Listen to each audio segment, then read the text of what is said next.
What we saw in the months and years after the Accountability Act was an unprecedented targeting of these low-wage workers who are veterans. Which side are you on? Which side are you on? The American Federation of Government Employees, AFGE, represents 283,000 VA workers, and their VA council just began negotiations with the VA. So we brought on Thomas Dargon. He's a staff attorney for AFGE and part of the bargaining team. So, Thomas, thanks for taking the time to join us today. I know that you're really busy with negotiations, so we do appreciate it. Glad to do it. Good morning. Good morning. So before we jump into the ongoing negotiations, can you give us a little bit of background information on the VA? Lots of people think about it as just, healthcare services for veterans, but there is, and that is, to be fair, that's the main part of what they do, but there is a broad range of services that the VA provides veterans, right? Sure. So at its core, the VA is the nation's largest integrated healthcare system, and it's the nation's best integrated healthcare system. Like you said, the healthcare side of the house, or VHA, as some people call it, it's the biggest of the three main administrations within VA. It's where veterans go to receive healthcare, whether it's primary care, surgeries, any kind of specialty care, that's available to them through the VA. They aren't being sent to private providers or being, shipped from one office to another. It is an integrated healthcare system where you can get just about everything you need as a veteran patient. There's also the Veterans Benefits Administration, or VBA. That's the part of VA that deals with compensation and benefits for veterans and beneficiaries who are entitled to those benefits as a result of their service to the nation. And there's also the National Cemetery Administration, or NCA. AFGE, as you mentioned, we represent about 283,000 VA employees across the country in all 50 states and in all three of those administrations. So there always seems to be some amount of controversy around the VA, despite the fact that it gets consistently high marks with veterans. Why do you think that is?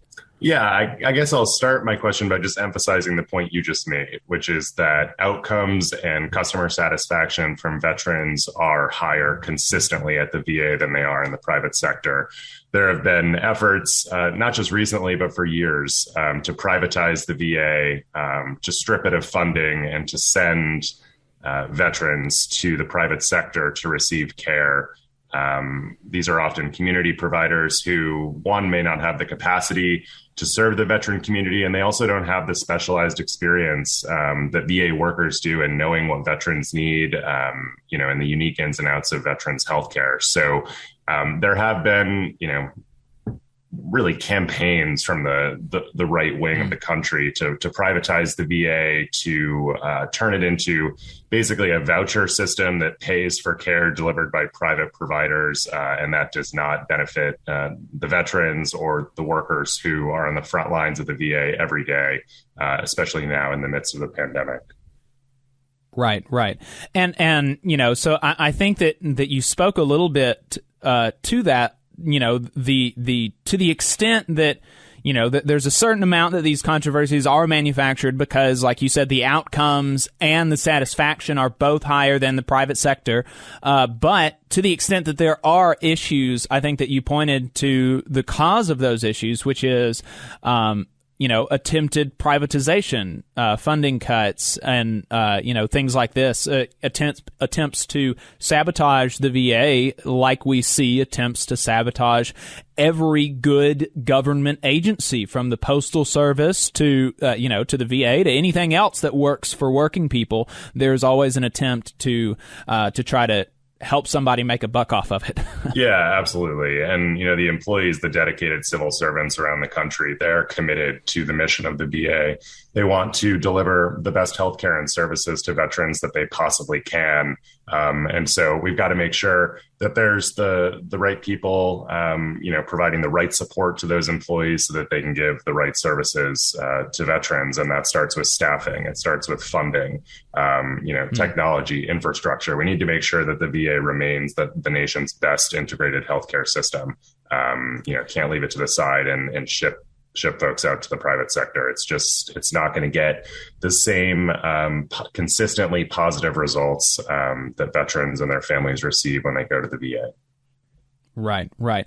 And so the Trump administration was an architect of some fights against VA workers. Can you talk to us about some of those? Sure. So during the Trump administration, there was really an unprecedented attack on the federal workforce as a whole. The former president issued 3 executive orders in May of 2018 that really went to the heart of what it meant to be a civil servant, what it meant to have due process, what it meant to work for the federal government, stripping away due process rights, the ability to defend yourself and appeal actions when you're unfairly targeted for discipline. That was really a government-wide attack from the highest levels of the last administration. Specifically within VA, the VA Accountability and Whistleblower Protection Act of 2017. That went into effect in June of that year and was, a drastic cut to the due process rights that VA employees have when they're targeted for discipline. The union believes in fairness and due process. We need to make sure that everybody has a consistent an accessible way to respond to disciplinary actions and investigations, and that they have their chance to defend themselves. The last administration did everything it could to make sure that was harder for employees. It was harder for union representatives, the people who are there to defend and help these employees to make sure that they get that due process. So, it's been really a coordinated and sustained attack during the last administration, starting with the passage of the VA Accountability Act back in June of 2017 through the executive orders and much more in the last couple of years of that administration. And that law was ostensibly aimed at fighting bad management and people at the top, but it was used disproportionately on, bottom of the totem pole, quote unquote, kind of workers, low wage, the low wage workers of the VA, just the normal working folks, and it was used against them in a manner that did not help veterans, right? That's absolutely right. And so when VA went to Congress and asked for this new disciplinary authority, they pitched it as a way to hold managers accountable, right? Accountability starts at the top. VA gave examples and testimony of managers who stayed on the books too long. They weren't able to fire those people, and there was a negative impact for veterans and employees, the workforce, and the VA as a whole. And what we saw in practice after that law was passed was, as you said, really a disproportionate targeting of low-wage workers and veterans themselves. You have to remember that a third of the VA workforce are veterans themselves. Many of these jobs are given to veterans with service-connected disabilities. For example, the hardest working housekeepers in the country at the VA facilities in every single state, those are veterans themselves, with many of whom have service-connected disabilities. And instead of firing those managers and holding them accountable, what we saw in the months and years after the Accountability Act was an unprecedented targeting of these low-wage workers who are veterans. We saw 99% of housekeeper firings being employees and 1% of them being managers, and not for the types of behavior that VA said it needed to correct when it asked for this disciplinary authority. We're talking about people showing up late to work 1 hour, having a 20-year career at the VA, and in issues that can be corrected through counseling and other corrective action. Instead of doing that and investing in the workforce and correcting the behavior in a way that helps employees learn from these experiences, they're just firing veterans themselves from the VA workforce. So certainly it did not end up being used the way VA said it intended to do. Right. And so, let's speak to the skeptical listener for a second, and we'll play devil's advocate. And they say, well, our veterans deserve the highest standard of care, and if somebody is late, that means they don't care about the patients and whatever, and maybe the veterans will be better off if they get new staff. How do removing due process rights from VA workers and attacking them, how does that affect their ability to give care to our nation's veterans? The VA workforce, any workforce, right, operates successfully when its workers feel that they're treated with dignity, fairness, and respect. And there isn't a single person in this union who's going to stand up for patient abuse or for failing to provide adequate care or provide the services that veterans need. No one from the union will ever take that position. The issue is making sure that there's consistency and fairness, that people have a chance to confront folks who are accusing them of wrongdoing, that they can respond to discipline. They can do so with the assistance of their union official, make sure that they're able to explain, what's going on at the VA. Are there issues with understaffed work units? Do I not have the training and the tools and the resources that I need to perform my job safely and effectively? At the end of the day, we do need to make sure that employees are able to provide the best healthcare and services to veterans, but you need to have a workforce and a work environment that feels like their voices matter, right? That they aren't just a widget or another person that the VA thinks is dispensable that they can replace immediately. I mean, no employer benefits from a revolving door of staff, right? I mean, you need to have people who are experienced, who know what's going on at the VA, how to handle these complex issues, and stripping people of their due process rights and shuffling them out the door before they've had a chance to defend themselves. I mean, you're going to have, again, sustained issues with recruitment and retention if you create a workforce with that kind of dynamic and a work environment with that kind of dynamic. And I think hopefully that makes sense to people, because I think that everybody, whatever your predisposition coming into this conversation is, I think that you like it when you're treated with fairness and dignity and respect, and that you like it when you believe that you are that you're not being retaliated against or disciplined for immaterial, non-material things, like not mission critical things. And you're given a chance to improve when you do mess up, because everybody's human. Everybody does mess up. And that we shouldn't just be thrown to the curb when things like that happen. Of course, within reason, like, if you screw up monumentally and you end up, endangering a patient's life, these are different things. But, so, before we talk about the ongoing negotiations, we had somebody in the YouTube chat ask us if most VA clinics and hospitals in Alabama are organized and represented by a union, and that is the case. VA hospitals in Alabama are represented by AFGE, and I believe that's everywhere. Thomas, you can correct me if I'm wrong, but actually down in Tuscaloosa just a couple weeks ago, AFGE Local 131 protested in front of the VA to protest inadequate patient safety and patient care, because they weren't being given the funding and the staffing by the VA that they felt like. And so here we have the workers, what people want to say, these lazy government union workers or whatever. They're going out and protesting because they're like, hey, we need more support because we care about our patients, and of course that's the case, because you don't go into VA nursing if you want to get rich. You do something else. But that's the case, isn't it, Thomas, that VA hospitals are all represented by AFGE in Alabama? Yeah, so we do represent most of the facilities in Alabama. I know in Montgomery and Tuscaloosa and Birmingham, we also have employees working on the VBA side of the house, working on veterans benefits, compensation, pension issues. And AFG is the largest union within VA. We aren't the only union within VA. We're constantly trying to build coalitions and work with our brothers and sisters in the labor movement at facilities where we don't represent those employees, to make sure that we're all fighting the same fight. We're all fighting the good fight, making sure that veterans through employees are being advocated for, to make sure that there are enough tools and resources and staffing and equipment and everything that you need to run a healthcare system. And, of course, that's true in Alabama and every other state in the country. Yeah.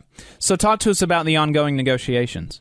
Sure. So, as I mentioned, the bargaining unit that we represent is 283,000 people. It's not only the largest bargaining unit in VA, it's the largest consolidated bargaining unit in the federal government and really anywhere in the country. It's incredibly diverse, right? We represent physicians and nurses. We represent clinical staff who are working, in the radiology department, the compensation and pension department, the audiology department. I mean, every specialty clinic you can think of. Also, the food service workers, the canteen workers, the housekeeping staff, and all of the hardworking civil servants on the benefits side of the house and at the cemetery administration. It's a huge bargaining unit. And that means that the collective bargaining agreement is really massive. It covers such a diverse group of employees, and it is the foundation of the pillars we talked about with dignity, fairness, and respect. It is the document employees turn to figure out what their rights are. It's the document managers turn to figure out what their obligations are. And we need to make sure that it's improved upon and that it continues to be the document that it is now, which is, again, the foundation of a workforce centered on dignity, fairness, and respect. The VA under the last administration asked to reopen that contract, and that was consistent with what we saw really across the federal government and other agencies. The VA reopened the contract in December of 2017. There were a few years of very contentious negotiations. AFGE successfully made allegations of bad faith bargaining. We had neutral third parties saying that the VA bargained in bad faith with the union to go back and do it over again. And then President Biden came into office. We've been living under a collective bargaining agreement from 2011 since then. And the Biden administration and AFGE, we were able to execute a settlement agreement that put the parties back at the bargaining table, but just on 12 articles. And so that's where we are now. It's what's called a limited reopener of our contract. So the VA picked 6 articles to reopen. The union picked 6 articles to reopen. And I'm actually out in Phoenix, Arizona right now. We're negotiating at the Veterans Hospital there for our first bargaining session. It'll continue certainly throughout this year, allowing the parties to sit down a couple weeks a month and try to reach agreement on those 12 issues. And what are maybe the top 3 that priorities that the union has going into these negotiations? Sure. So our decisions on which articles to reopen were really informed by the COVID-19 pandemic. It's been an unprecedented change in all of our lives for every American. But as you can imagine, working on the front lines of a healthcare system in a pandemic, we've learned a ton about what we need as far as safety goes, what we need as far as, reassignments and detailing employees, making sure that they are trained and that they have the tools and resources they need when they need to cover for someone who's out of work on short notice. So, it's hard to pick 3, but I'd say, certainly the safety article. The union is always going to want to make sure that employees feel safe, that they know where to go. If they want to report a safety concern, that they have adequate PPE, that they're aware of what OSHA is doing to keep the workplace safe, and that they're able to report concerns they have about patient safety and employee safety. That's a huge one for us. I'd also say upward mobility. The VA, you'll hear if you talk to workers around the country, they don't feel like the VA invests in them as a worker. There aren't enough opportunities for advancement. The VA in many communities in Alabama and across the country is the largest employer in neighborhoods and communities. They want to feel workers who are at the VA like there are opportunities for them to move up. If you do well in your job, you want your manager to see you, right? You want the VA to reward that exceptional service to the nation and to veterans. And when we talk to employees, they feel like they're stuck at times. There aren't we're just trying to do our job, do it to the best of our ability, but you want to look long term, right? I mean, what's it going to look like for me in 3 years and 5 years and 10 years? And am I going to be able to move up and provide for myself and my family? So that's a huge one for us as well. And then I'd say, yeah, I guess those are 2 important ones. I touched on a third one, which is an issue of details. What that means is just when you move an employee on short notice for a short time frame, VA workers, you might think a nurse is a nurse, or a nursing assistant is a nursing assistant. You could go do that job anywhere for any reason. That's not the case. Patient care is specialized. Like I'm a lawyer, for example. If you ask me to go into landlord-tenant law tomorrow, right, I'm not going to be able to do that for you. I'm a labor lawyer, and healthcare staff is just like that. So when you're detailing an employee on short notice, we need to make sure you know what's expected of you, right? You need to know the policies and the procedures of that new work unit. You've got to make sure you have the training that you need, the mentorship, and the resources to get the job done. We don't want to put anyone in an unsafe work environment for that employee, for their coworkers, and certainly for veterans. So we want to make sure that the article on those details and those temporary reassignments address those concerns. Thomas, thank you very much for your time. That was very informative. I appreciate it. Absolutely. Thanks for having me. Absolutely. We've been talking to Thomas Dargon. He is an attorney for the American Federation of Government Employees, and he's on the bargaining team for the Veterans Affairs Council of AFGE, and we've just finished talking about the negotiations that they've got with the VA going on Jacob, right now. There were a couple of things there that I thought were really interesting, and one of them is connected to a comment we got on YouTube. So Brian wrote in the chat that due process for these type of civil service employees is important, not just for all the reasons we laid out here, but also as whistleblowers. And I think that's something that often gets left out of the conversation, especially when we're talking about due process rights for public sector folks. Of course. Especially, the VA, that's very important that folks feel comfortable being a whistleblower. And if you have no protections on the job and you can be arbitrarily fired, I mean, how likely are you to blow the whistle on something that you see? So I think that was very insightful comment from Brian. Appreciate you sending that in. And the other thing that Chris mentioned right before we wrapped was the union fighting for their members to have some upward mobility. And that kind of cuts against some of the propaganda that you hear about unions of, oh, well, they just want everybody to be treated the same, paid the same. Doesn't matter how hard you work, you're never going to get above the others. Well, that's not true. And it certainly varies by contract. It varies by sector and union.